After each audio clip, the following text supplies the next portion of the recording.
स्वागत है आप सबका हमारे YouTube चैनल पर। मैं डॉक्टर नरेंद्र राठौर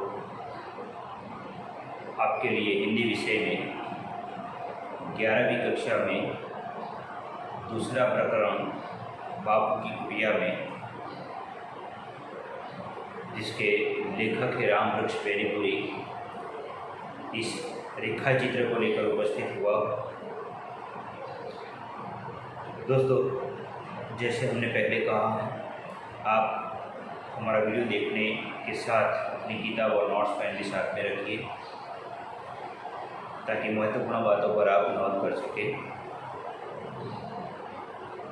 बापू की कुटिया में, बापू टाइटल है इसका, जानते हैं आप, जो एक विशेषण है। किसके लिए विशेषण है? मोहनदास करमचंद गांधी, ये पूरा नाम है। महात्मा भी विशेषण है, और बापू जो एक प्यारा नाम सारे राष्ट्र ने स्वीकारा, इसलिए लेखक ने यहाँ टाइटल दिया है बापू की कुटिया में। इस रेखा चित्र को समझने से पहले हम लेखक के बारे में कुछ जानकारी प्राप्त कर लें। रामवृक्ष बेनीपुरी, समय है 1902 से 1968। जन्म बिहार के मुजफ्फर जिले के बेनीपुर गांव में हुआ, और बेनीपुर गांव में जन्म होने के कारण उनका नाम रामवृक्ष है, और साथ में गांव का नाम जुड़ गया है। जैसे बहुत सारे लेखकों के साथ ऐसा हुआ है। हमारे गुजराती लेखक ईश्वर पेटलीकर, तो कभी कभी उस नाम से वे साहित्य संसार में प्रसिद्ध होते हैं। बचपन से ही उनकी बाल्यावस्था में उनके पिता का निधन हो गया, इसलिए उनका लालन पालन उनकी मौसी ने किया, और 1920 में मैट्रिकुलेशन, मतलब उस समय की मैट्रिक की परीक्षा वे पास करने वाले थे, लेकिन उससे पहले उन्होंने पढ़ना लिखना छोड़ दिया और गांधी जी के असहयोग आंदोलन में कूद पड़ना वाला उसमें जुड़ गए, और कई बार जेल गए। और जब आंदोलन में जुड़ते थे तो आप लोग जानते हैं अंग्रेजों का अत्याचार उस समय का, इसलिए कई बार जेल भी जाना पड़ा।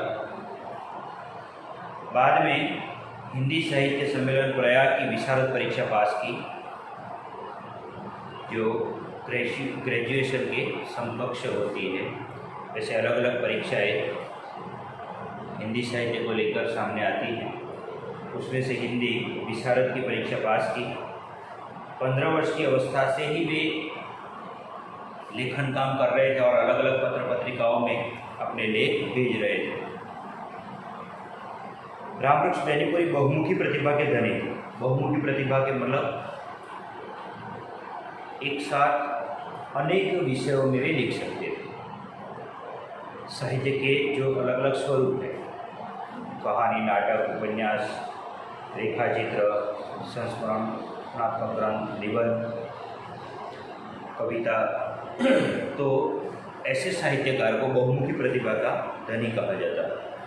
तो देखिए, उन्होंने नाटक, उपन्यास, कहानी, ललित निबंध, रेखाचित्र, संस्मरण आदि अनेक गद्य विद्याओं में रचनाएं की। साहित्य के क्षेत्र में उनका प्रवेश पत्रकारिता के माध्यम से प्रारंभ हुआ, और पत्र पत्रिका के माध्यम से वे साहित्य के क्षेत्र में आए। तरुण भारत, किसान मित्र, बालक, जनता आदि साप्ताहिक पत्रिकाओं का उन्होंने संपादन किया। माटी की मूर्तें और लाल तारे उनके रेखाचित्रों के संग्रह हैं। गेहूँ और गुलाब, चिता के फूल, पतितों के देश में आदि उनकी महत्वपूर्ण रचनाएं हैं।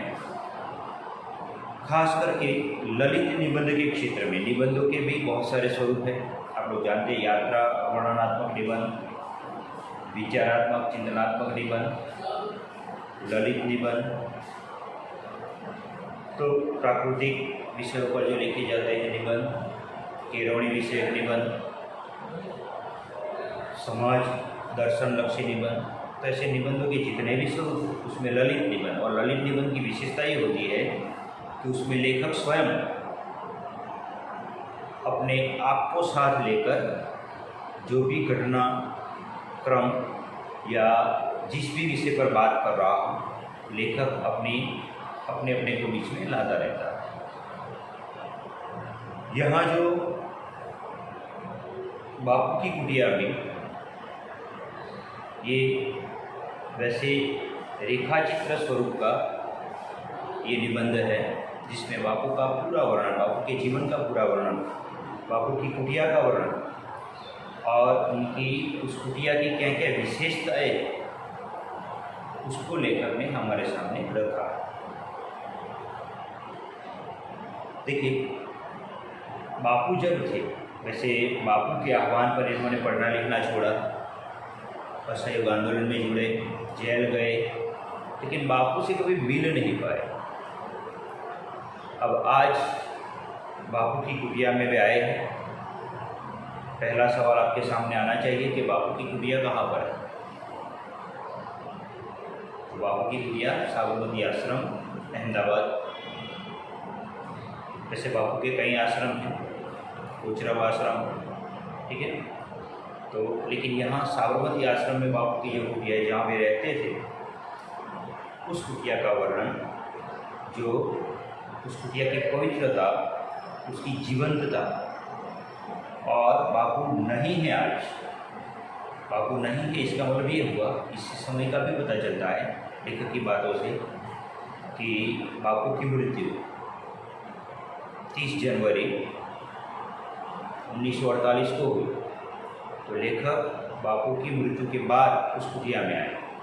जैसे जीवन भर बापू से मिल नहीं पाए, लेकिन बापू नहीं है तब वे इस कुटिया में आए हैं, और नहीं हैं फिर भी उस कुटिया के हर एक वस्तु में, हर एक सामग्री, हर एक चीज़ में वो बापू को महसूस करते हैं।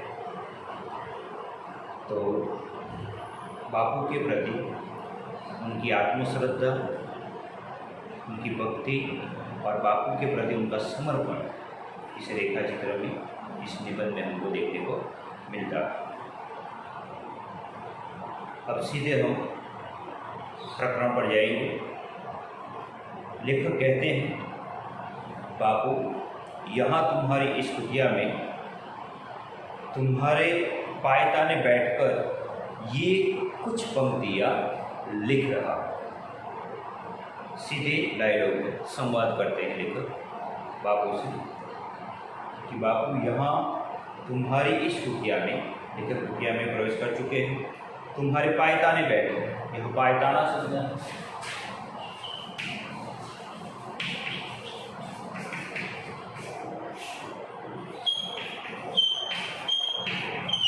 पायताना मतलब हमारी जो खटिया है, पलंग है, पथारी है, उसमें जिस ओर हम पैर फैलाकर सोते हैं, वह वाला हिस्सा। और बड़े पुरुषों के, बड़े बड़े महात्मा, बड़े बड़े पुरुषों के अक्सर हम लोग उनके पायताने, मतलब जो वहाँ पैर रखने की जगह है, वहाँ जाकर के बैठते हैं। इसलिए तुम्हारा पायताना मतलब पैर फैलाकर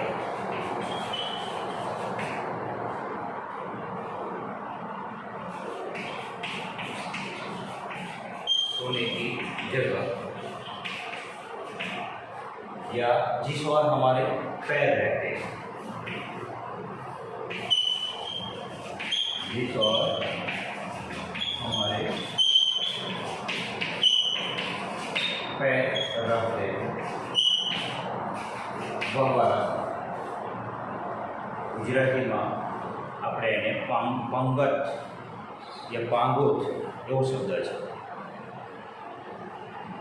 जो खटिया में ज़्यादा भाग दूरी वाला छोड़ देते हैं, उसको हम पंगत कहते हैं।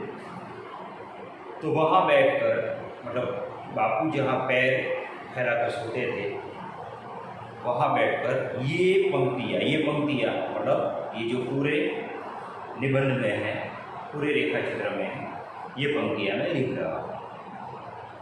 तो लेखक ने ये पूरा निबंध, ये पूरा रेखा चित्र कहाँ पर जाकर लिखा? बापू की कुटिया में बैठकर, उनके पायदान में बैठकर। अब लेखक सीधे बापू से, बापू है नहीं लेकिन उनको महसूस करते हैं, इसलिए सीधे उनसे बात कर रहे हैं। जब तक तुम यहाँ थे मैं नहीं आया। आप यहाँ थे तब तक तो मैं आया नहीं आपके दर्शन के लिए। यह मेरा दुर्भाग्य था या सौभाग्य? सवाल खड़ा होता है मन में कि आप जब तक थे तब तक मैं नहीं आया, तो इसको मैं क्या मानूं, अपना दुर्भाग्य या सौभाग्य? भाग्य के आगे दो उपसर्ग लगे हैं यहाँ, दूर प्लस भाग्य मतलब बुरा नसीब, और बिल्कुल उसका विरुद्धार्थ शब्द है दूर प्लस भाग्य, या नसीब नहीं भाग्य है, मतलब बुरा नसीब, खराब नसीब, बदकिस्मती जिसे भी कहते हैं, और बिल्कुल उसका विरुद्धार्थी अर्थ है सौभाग्य।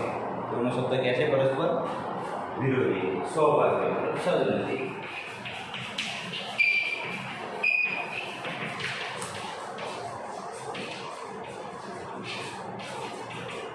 तो इसे मैं क्या मानूं, अपना दुर्भाग्य मानूं या सौभाग्य मानूं?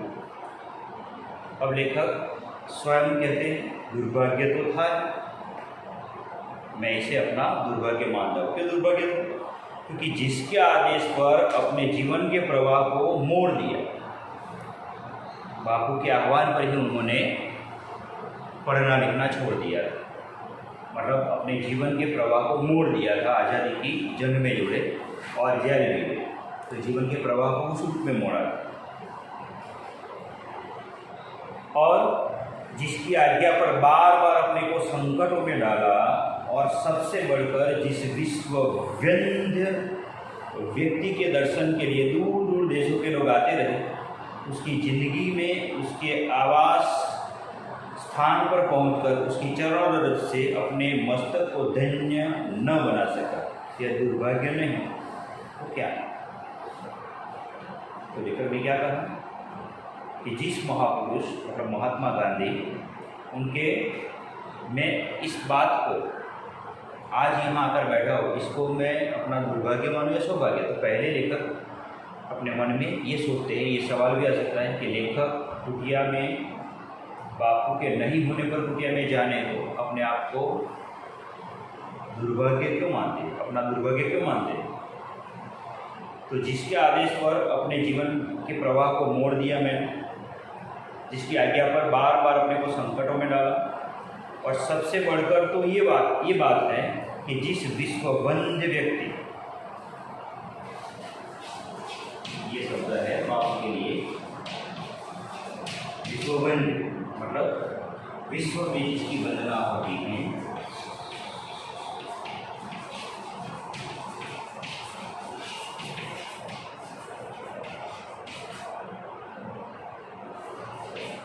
ये शब्द समूह है, पूरा विश्व जिनको आदर सत्कार देता हो, आदर से बुलाता हो, ऐसे विश्ववंद्य व्यक्ति,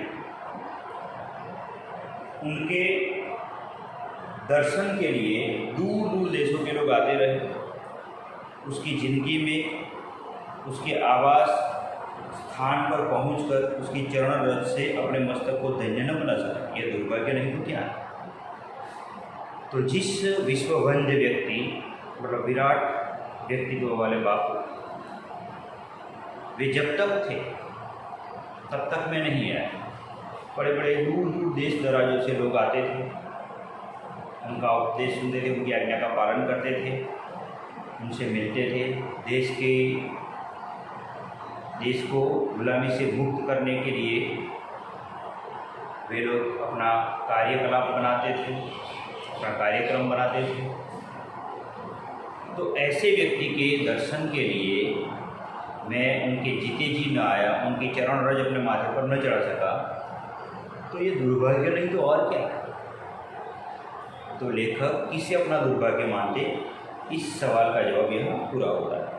फिर बाबू, तुमने तो अपनी चरण धूलि से मेरे छोटे से गांव को भी एक दिन पवित्र किया था। लेखक का कौन सा है? दैनिक। सवाल ये भी आ सकता है कि लेखक के बापू एक दिन लेखक के गांव में भी गए थे और उस गांव में अपनी चरण धूलि मतलब चरण रज, पैरों के नीचे आने वाली धूल, तो बापू के कदम वहाँ पर भी पड़े थे, बैरीपुर में भी। तो एक दिन आपने मेरे गांव को भी अपनी चरण धूलि से पवित्र किया था। अतः यह स्वभावतः ही उचित था कि जब तुम यहाँ थे मैं आता और तुम्हारे दर्शनों से, तुम्हारे चरण स्पर्श से अपने जीवन को कृत्य करता, यह सब नहीं हो सका। तो मैं जीते जी आपको नहीं मिल पाया, और मेरे लिए, मेरे जीवन के लिए स्वभावतः उचित भी था कि आप जब तक थे तो मैं उस समय आता, तुम्हारे दर्शनों से, तुम्हारे चरण स्पर्श से अपने जीवन को कृत्य करता। कृत्य करने की बात है आभारी करना, धन्य करना, कृत्य।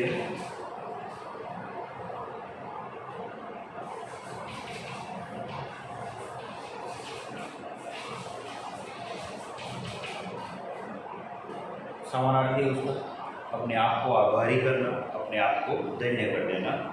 तो मैं अपने आप को धन्य कर पाता, पर यह सब नहीं हो सका, लेकिन संयोग से मैं ये कर पाया नहीं। किंतु देखता हूँ और आज यहाँ प्रत्यक्ष कर रहा हूँ कि आदमी का दुर्भाग्य कभी कभी सौभाग्य बन जाता। अब लेखक उससे बिल्कुल उल्टा जाते, जैसे दो शब्द का प्रयोग किया था ना, सौभाग्य और दुर्भाग्य। तो अब लेखक कहते हैं कि आज यहाँ आकर मैं देखता हूँ, प्रत्यक्ष कर रहा हूँ, प्रत्यक्ष हो रहा हूँ कि आदमी का दुर्भाग्य कभी कभी उसका सौभाग्य भी बन जाता है। क्यों ऐसा लगता है कि वैसे आपके जीते जी में यहाँ ना आ पाया, ये मेरा दुर्भाग्य है, लेकिन कभी कभी दुर्भाग्य सौभाग्य भी बन जाता है। क्यों? लगता है देर आए दुरस्त आए, देर आए दुरस्त आए, ये कहावत। देर आए दुरस्त आए, तो इसका मतलब होता है देर से ही आए लेकिन सही समय पर आए, उचित समय पर आए। चलो देरी हुई लेकिन बिल्कुल टाइम पर आए, समय पर आए, तो ये इसका अर्थ होता है। तो लेखक को ये लगता है चलो बापू थे तब तक मैं नहीं आया, ये सब नहीं हो सका, लेकिन अब मैं जाकर के आया हूँ, बड़ी देरी से आया हूँ, लेकिन आज मुझे ये लगता है कि चलो मैं देरी से ही सही आया, लेकिन सही समय पर आया। तो इस कहावत बहुत ही सच है। आज मुझे ये कहावत बड़ी सच्ची लग रही है। इस कहावत का अर्थ आप लोग नोट कर लेना कि देर से आना, देर आए दुरस्त आए, मतलब देरी से ही आना लेकिन सही समय पर, उचित समय पर आना। यदि मैं उन दिनों आता तो क्या मैं तुम्हारे बिस्तरे के इतना निकट, इतनी देर के लिए स्थान पा सकता था? उस समय कब? जब बापू थे तो बहुत सारे लोग वहाँ आया करते थे। बापू की कुटिया में भीड़ ही भीड़ रहती थी। राजनेताओं, समाज सेवकों, हरिजन बंधु और बड़े बड़े देश विदेश के लोग निरंतर एक के बाद एक उनका तांता लगा रहता था, निरंतर लोग मिलने आते थे। अगर उस समय लेखक आते तो क्या बापू के इतने करीब जाकर इतने समय तक बैठ सकते? जैसे आज हम बहुत सारी जगहों पर हमारे बड़े बड़े नेताओं की कचहरियों में देखते हैं, आयाराम गयाराम जैसा हाल होता है। मंदिरों में भी यही है, ठीक से दर्शन भी नहीं करने देते, बस निकाल देते, चलो आगे बढ़ो। तो उस समय अगर आपकी हयाती में मैं आता, आपकी उपस्थिति में आता, तो मेरा हाल ये होता कि इतने देर तक, इतने समय तक मैं आपके इस पायखाने के निकट नहीं बैठ पाता, स्थान नहीं पा सकता था। उस शांत एकांत में अकेले इस कुटिया से इतना तादाद में प्राप्त करने में सफल हो सकता था, क्योंकि उस समय तो पूरी की पूरी कुटिया का माहौल कैसा होता, हरा भरा, लोगों की चहल पहल वाला, लोगों के आवन जावन वाला, लेकिन आज उस शांत एकांत में अकेले अकेले इस कुटिया से इतना तादात्म्य मतलब आत्मीयता,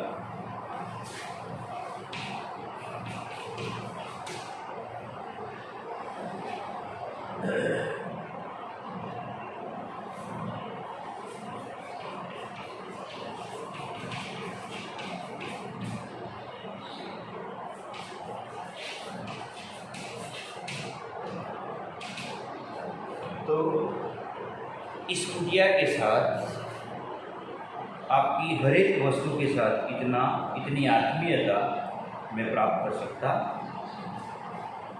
न होता अगर उस समय आता होता। अरे तुम्हारे पायताने बैठकर अपनी लेखनी को इस तरह सार्थक करने का सौभाग्य उन दिनों की आँख खाकर किस पुरातन पुण्य बल से पा सकता है। और आज मुझे ये मौका मिला है कि आपके पायताने बैठकर, आपकी पथारी के नज़दीक बैठकर मैं इतने देर तक सारी वस्तुओं को निहार रहा हूँ और आज लिखने का साहस कर रहा हूँ। अगर उस समय आता तो क्या मैं ये सब कर पाता? बापू की उपस्थिति में ये समय ही न मिलता, क्योंकि इतना समय उस समय था ही नहीं। तो आज मैं देरी से आया हूँ। पहले तो बापू की हयाती में, बापू की उपस्थिति में लेकर नहीं आए, उसको अपना दुर्भाग्य मानते हैं, लेकिन फिर उसी चीज़ को अपना सौभाग्य मानते हैं कि चलो देरी से आए लेकिन दुरुस्त आए, ठीक समय पर आए, क्योंकि आज मैं हर एक वस्तु के साथ अपनी भावनाओं को प्रकट कर रहा हूँ। तो कहानी का इस निबंध का दूसरा पार्ट हम अगले वीडियो में देखेंगे। आप हमारे वीडियो निरंतर देखते रहिए। धन्यवाद।